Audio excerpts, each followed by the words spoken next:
Boxing update, isa sa nagpahirap kay Naoya Inoue itong si Marlon Tapales. Base sa mga nakita kong laban ni Inoue mga tol, dalawa ang nagpahirap sa kanya. Unang-una si Nonito The Flash Donaire sa unang laban nila. Makikita natin na hirap doon si Inoue. Pero sa rematch parang hindi na nahirapan si Inoue dahil pinabagsak na si Nonito The Flash Donaire. Pangalawa na nagpahirap kay Inoue, syempre walang iba kundi si Marlon Tapales. Kahit sinasabihan ng mga Filipino fans na gumapang si Marlon Tapales, still mga tol nagpakita pa rin siya ng swabing laban. Umabot siya ng 10 rounds kay Inoue at tinatamaan niya ng solid si Inoue. Kung makikita po natin yung laban ni Stephen Fulton kay Inoue at yung laban ni Luis Nery kay Inoue, mas gusto ko pa yung pinakitang performance ni Marlon Tapales kumpara sa dalawang yan. Dito naman kay Luis Nery, kahit pinabagsak niya si Naoya Inoue sa round 1, parang yun lang yung magandang patama ni Luis Nery sa buong laban eh. Pero pagdating na sa mga sumunod na round, nakuha na lahat ni Inoue ang puntos. Talagang dinomina itong si Luis Nery.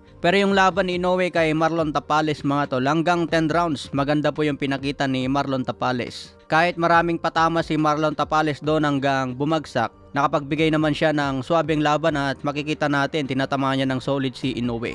So kayo mga tol, sino sa tingin nyo ang dalawang boksingero na nagpahirap kay The Monster? Sa ibang banda naman may laban po bukas si Marlon Tapales kontra Thai boxer na si Natapong Jankeu.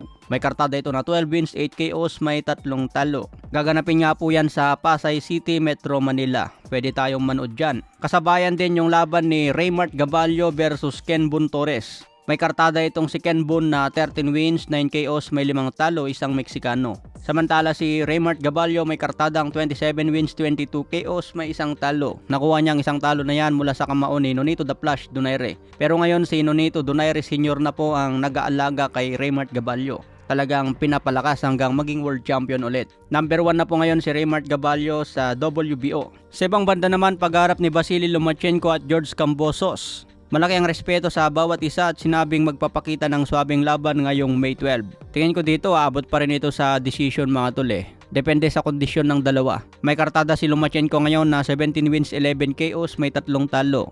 Nakuha niyang talo na yan mula kay Orlando Salido, Teofimo Lopez at kay Devin Haney. So abangan natin ang matinding bakbakan na yan ngayong May 12. So yung laban nila Marlon Tapales at Raymart Gaballo mga tol pwede mapanood yan sa Pasay, Manila.